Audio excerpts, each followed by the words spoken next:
बाकी आप सबके लिए मंगल कामनाएं और आप सबका बहुत बहुत आभार। जय भीम।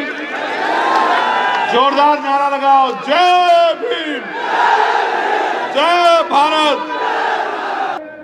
देखा है नहीं देखा? क्या ये कच्ची रोड पक्की होनी चाहिए थी, नहीं पक्की होनी चाहिए थी? ये रोड पक्की क्यों नहीं है आपको पता है? आप किसी भी धर्म के तीर्थ पे जाके देख लो, किसी भी धर्म के ऐतिहासिक स्थल पे जाके देख लो, सरकारों ने बहुत बड़े बड़े योगदान देके उसका सौंदर्यीकरण कराने का काम किया है। करोड़ों करोड़ों रुपए देके वहां का जीर्णोद्धार करने का काम किया है। के बारे में कुछ बताना चाहता हूं। एक बार जगत गुरु सदगुरु रविदास जी महाराज जब अपनी स्थान पे बैठे हुए थे, ऐसे ही लोग जनता को उपदेश दे रहे थे, तो जनता के बीच से एक साथी खड़ा हुआ। उसने महाराज जी से पूछा कि महाराज जी, हम यहाँ मेहनत करते हैं, खून पसीना बहाते हैं, दिन रात संघर्ष करते हैं, फिर भी हमारे साथ जुल्म जातीय अत्याचार क्यों होता है? हमारे साथ भेदभाव क्यों होता है? हमें सुख सुविधा का जीवन क्यों नहीं मिलता? तो जगत गुरु सदगुरु रविदास जी महाराज ने एक संदेश उनको देने का काम किया। वही संदेश मैं आपको यहाँ देने का काम कर रहा हूँ। जगत गुरु जी ने कहा कि रविदास मानु सुखी बसन्नु सुकर है दो ठाव, एक सु स्वराज माही दूसर मरगट गांव। जगत गुरु जी ने कहा कि सुख शांति का जीवन जीने के दो रास्ते हैं।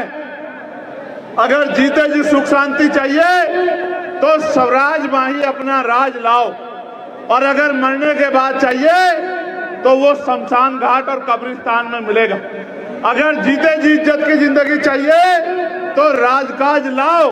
ये बात 600 साल पहले सदगुरु महाराज कह के गए, और उन्होंने कहा जो सामने संगत थी कि महाराज जी राज तो अभी भी है, राजाओं का राज तो है, लेकिन हमारे जीवन में सुख शांति क्यों नहीं? तो महाराज जी ने कहा कि ऐसा चाहूं राज में जहां मिले सबन्नु अन्न, और छोट बड़े सब सम बसे, रविदास रहे प्रसन्न।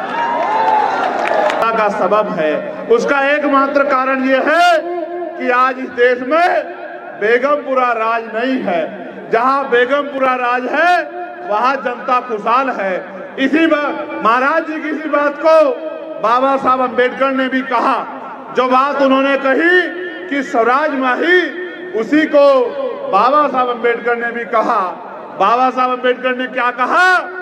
Political power is the master की। राजनीतिक सत्ता सारे तालों की चाबी है। Political power is the master की। इट इज द मास्टर की by which can you open and each door of your success. अर्थात राजनीतिक सत्ता के जरिए आप अपनी सारी परेशानियों का हल कर सकते हो।